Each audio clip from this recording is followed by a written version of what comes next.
Исәнмесез? Эфирда яңалыклар вакыты, студиядә Лина Хәсәншина.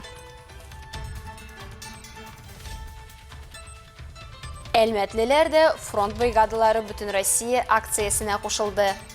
Шушылай иттереп, мине уважать итеп, минем өймә килеп, мине шушылай иттереп, поздравить итеп йөргәннәрегез өчен зур рәхмәт балакаем. Музыка күллияте студентлары җиңү көненә багышланган концерт тәкъдим итте.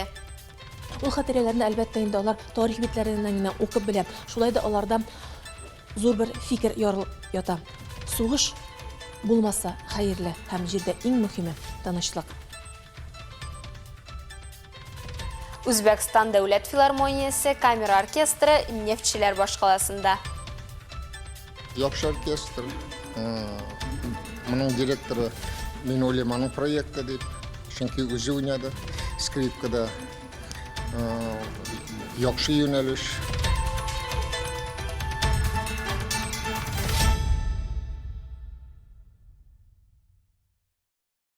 Бүген Кремльдә Владимир Путинның Россия Федерациясе президенты вазифасына кирешу тантанасы узды.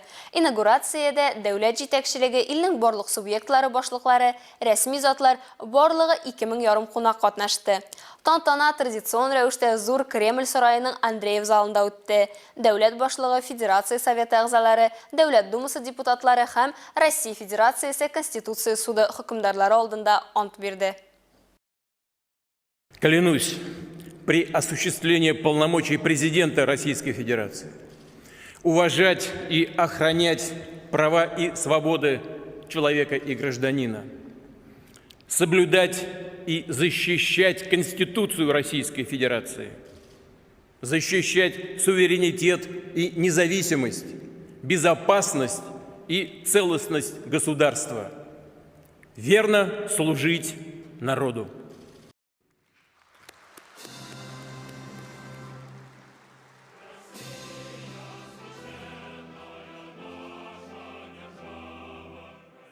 Әлеге мөһим вакыйганы үзенең туры эфире вакытында район башлыгы Тимур Нагуманов та искәртеп узды. Ул актив гражданлык позициясын күрсәткән, сайлауларда катнашкан әлмәтлеләргә рәхмәтен җиткерде.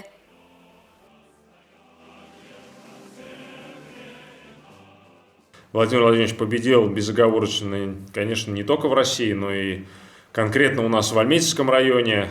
Небывалая рекордная явка и рекордный результат говорит о максимальной поддержке нашего лидера, нашего президента, который сегодня вступил официально в должность президента на предстоящий срок. Уверен, что дальше будут проводиться также осмысленная и очень продуманная политика по развитию нашего государства.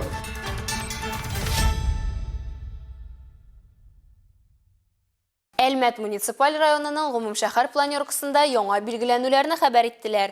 Гарипов Флорис Алмарис улы Әлмәт муниципаль районының физик культура, спорт һәм туризм идарәсе начальнигы итеп билгеләнде.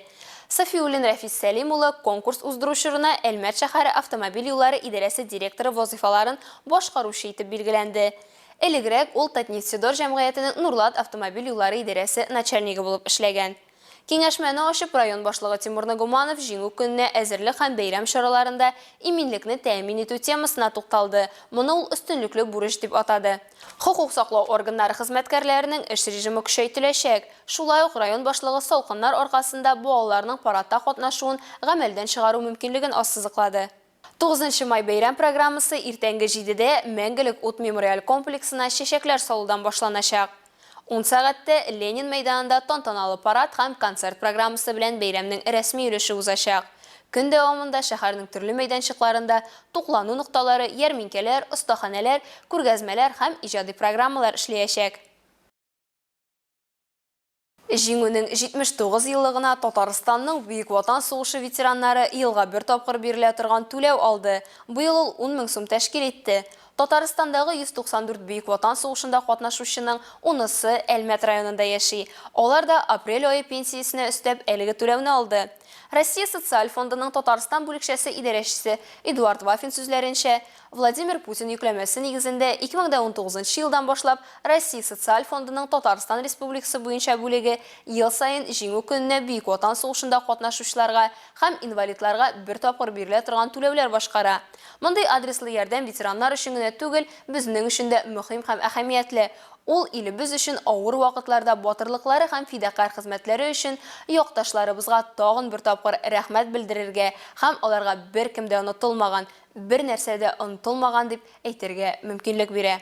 Барлыгы Әлмәт районында 577 Бөек Ватан сугышы ветераны яши.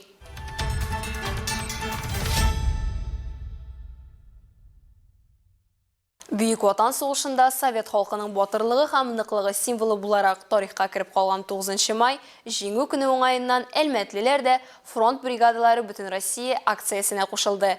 Район җитәкчеләре иҗат коллективлары белән бергәләп ветераннарыбыз яшәгән йортлар каршында музыкаль номерлар белән чыгыш ясады.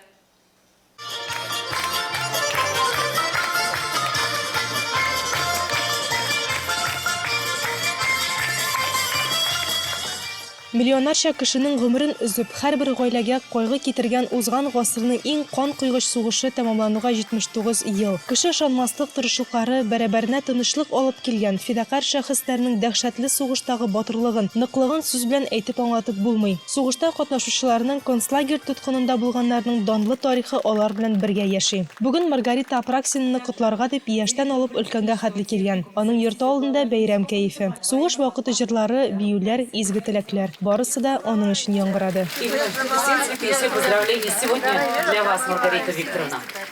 Здоровья и долгих лет жизни вам желаем. И пусть этот день принесет вам как можно больше радости. С наступающим праздником вас. Спасибо.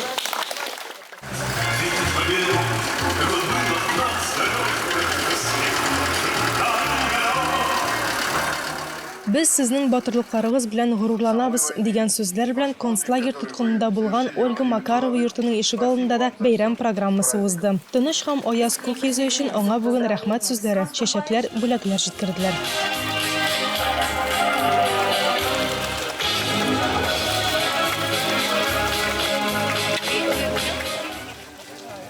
Миниса Сабирова сугышта катнашучы. Аңа быел 22 майда 99 яшь тула. Миниса апа Бөгелмә районы Карабаш поселогында туган. 1943 елдан алып 1945 елга кадәр ул 8-нче төзелеш бригадасының 22-нче батальонында хезмәт итә. Берлинга барып җитәргә 150 километр калгач, җиңү яулаганны ишеттем дип сөйли ул. Күзе яшьләре каты шатлык булды. Бөек җиңү көне сугыш биткән. 9 май көткән танылы җиңү көне. Безнең җиңү көне, бөек җиңү көне. Allah'ın rahmetleri yavsun, şuşla ettirip beni, uvazak etip, benim evime gelip, beni şuşla ettirip, pazara etip, yirgen hareket için zor rahmet balakayım. Алса Ахмаджанова, Илдар Гыймаев, Яңгыр вакыты, Луч, Әлмәт телекомпаниясе. Әлмәт музыка күлияте студентлары исә бүген үз тамашачыларына җиңү көнен каршылап шулай ук концерт программасы әзерләгән иде. Ул «Мин музыка ясыйм» исемле проект кысаларында узды. Проектны музыка күлияте Әлмәтнең 1-нче номерлы сәнгать мәктәбе белән бергә тормышка ашыра. Бу хакта тулырак Рәдифә Нугманова материалында.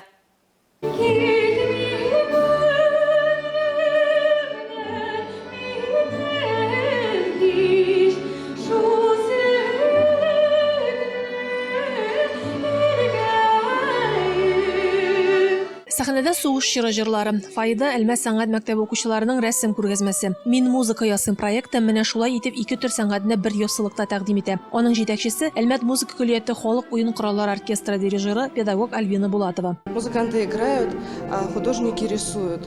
И вот это сплетение помогает еще глубже понимать, осознавать смысл тех музыкальных произведений, которые звучат на концерте. Музыкантлар уйный, рәссамнар яза. Бу кушылыш концертта яңгыраган җырларның асылын тагында тирәнрәк туярга ярдәм итә. Аннары бездә яшьләр дә бик талантлы, максатчан, тырыш. Бу әлбәттә алар өчен булдырылган мөмкинлекләр булганга күрә. Заслуга всех тех, кто старается и создает условия для нашей молодежи. Сәхнәдә Күлиятның халык уен кораллары оркестры, аның белән Альбина Ринатовна түгел, студентлар үзләре дә идарә итә. Дирижер пульты артында халык уен кораллары бүлегендә укучылар оркестрга кушылып, вокалистлар җырлый. Берәүдә бу минутларда каушауларын яшерми. Һәркемнең уенда кайчандыр сугыш чорының тере шаһитлары булган якыннары, әби бабайлары.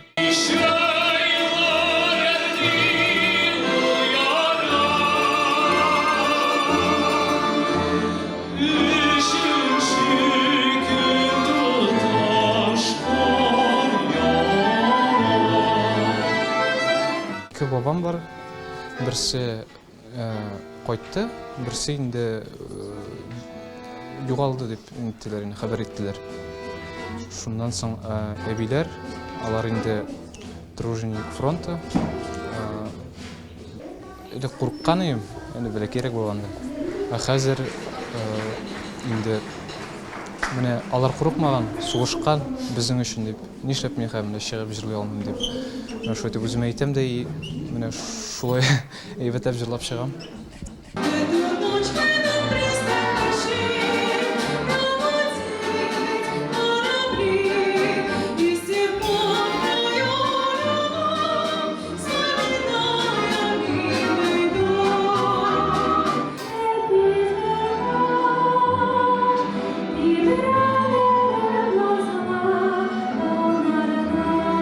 Концертта Әлмәт музыка күлияты студентларынан тыш биредәге студиядә белем алучы мәктәп укучылары да чыгыш ясады. Шулай итеп, яшүсмерләр һәм яшьләр тынычлык яклап иҗат аша тавыш бирде. Әлмәтнең беренче номерлы сәнгать мәктәбе укучылары язган әлеге картиналарда Бөек Ватан сугышы турында хатирәләр, Бөек җиңү турында хатирәләр. Ул хатирәләрне әлбәттә инде алар тарих битләреннән генә укып белә. Шулай да аларда зур бер фикер ярылып ята.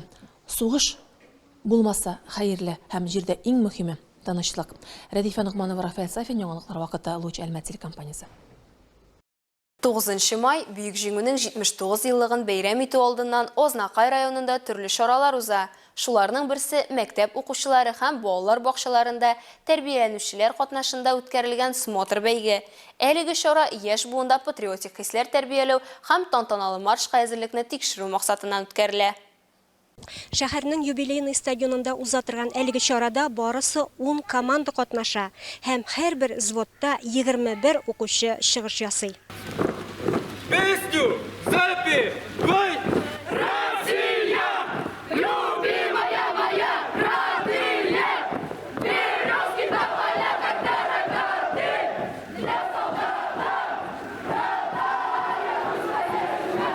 Жюри тарафыннан 10 балл системасы белән взводның йөреше, взвод командирының доклады, тышкы кыяфәте, взводның сәламләүгә җавабы, урында борылу, хәрби сәлам белән тантаналы марш узу, җыр белән узу, взвод командирының эше бәяләнде.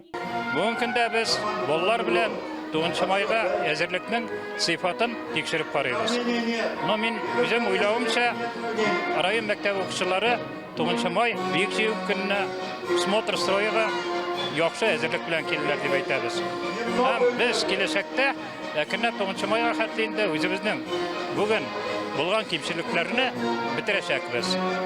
Смотрда чыгыш ясау тәртибе җирәбә салып билгеләнде. Товарищ полковник, взвод 102 для участия в строе и песни прибыл. Командир взвода Ахмадишина. Здравствуйте, товарищи учащиеся! Здравия желаю, товарищ полковник! Укучылар бар да хәрби киемнән, пөхтә, матур, җитдиләр.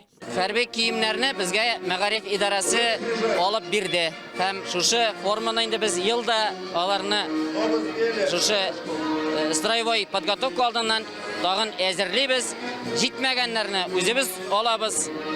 Балаларыбызны инде шушы 9 майда матур итеп чыгыш ясасыннар өчен барлык мөмкинлекләрне дә булдырабыз. Ярыш нәтиҗәләре буенча беренче урын 7-нче гомуми белем бирү мәктәбенә бирелде. Готовились мы усердно, очень долго этого ждали. Тырышып әзерләндек, бик озак көттек, җиңүгә омтылдык һәм менә кубокны яуладык. Бу күчмә кубок инде 2нче ел ул бездә. Без барыбыз да бик шат. Киләсе елга да беренче урынны яуларбыз дип ышанабыз. Мы займем снова первое место.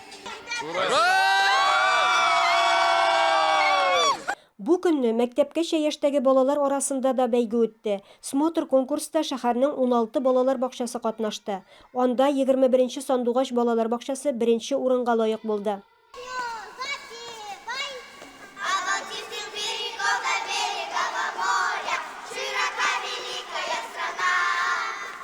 Илмира Шәрифуллина, Рөстәм Әкбаров, яңалыклар вакыты, Луч, Әлмәт телекомпаниясы. Әлмәттә Үзбәкстан дәүләт филармониясының 30 еллык иҗади тарихы булган Туркестан камера оркестры кунак булды. Татнефть компаниясе һәм Үзбәкстан Республикасы Мәдәният министрлыгы ярдәме белән оештырылган концертны без дә күреп кайттык.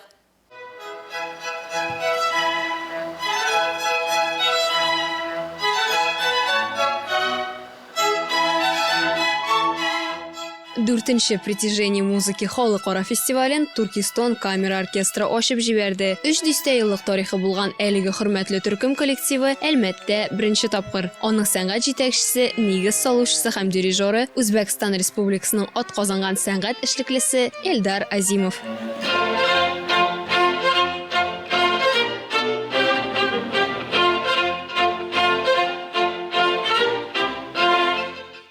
Это второй коллектив, а первый коллектив, он просуществовал 40 лет, это был первый... Бу икенче коллектив, беренчесе 40 ел яшәде. Урта Азия территориясендә беренче камера оркестры иде. Ансын да мин оештырган идем. Барысы да матур. Мондагы мөхит музыка белән шөгыльләнүгә тәрә. Тамашачы да искиткеч, сәхнәдә булган һәр нәрсәгә бик җанлы җавап бирә.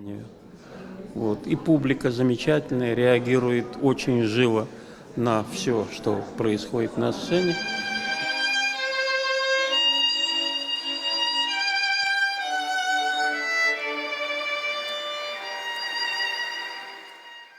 Туркестан камера оркестры һәм солистлары халыкара бәйгеләр лауреаты Михаил Кибардин, скрипка Германия һәм Рамиль Садриев, альт Россия башкаруындагы Вивальди Пьяццола ел фасыллары концерт программасы, барокко концерты һәм Аргентина тангосының эффектлы катнашмасы.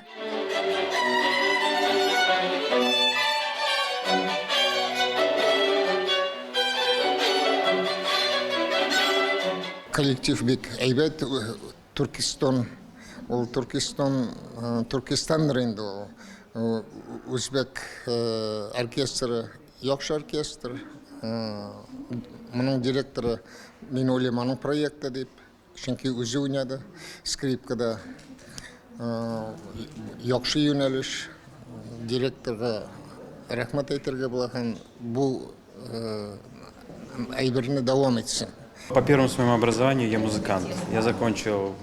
Беренче белемем буенча мин музыкант. Ташкентта музыка мәктәбен тәмамладым. 3 консерватория тәмамладым. Ә инде икенче белемем буенча югары икътисад мәктәбен тәмамлаган идарәче. Шул кадәр озак һәм уңышлы укыгач, үз белемнәремне тормышта эшкә җиктем. Считаю успешно, я же должен претворять свои знания в жизнь.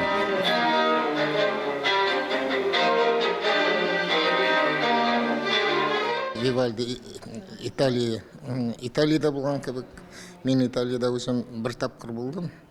Һәм бөтен күренешләре, бөтен музыкасы күңелгә ята. Рәхмәт бу проект өчен һәм Татнефтькә рәхмәт шундый проектларны эшләп торган өчен.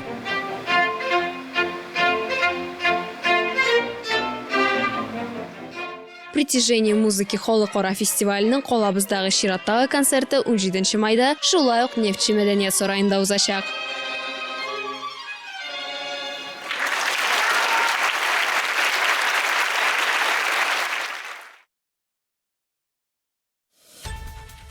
Әлегә шулар, мин Лина Хәсәншина һәм монтаж операторы Динара Гайнетдинова сезнең белән сау булашабыз. Исән-имин булыгыз.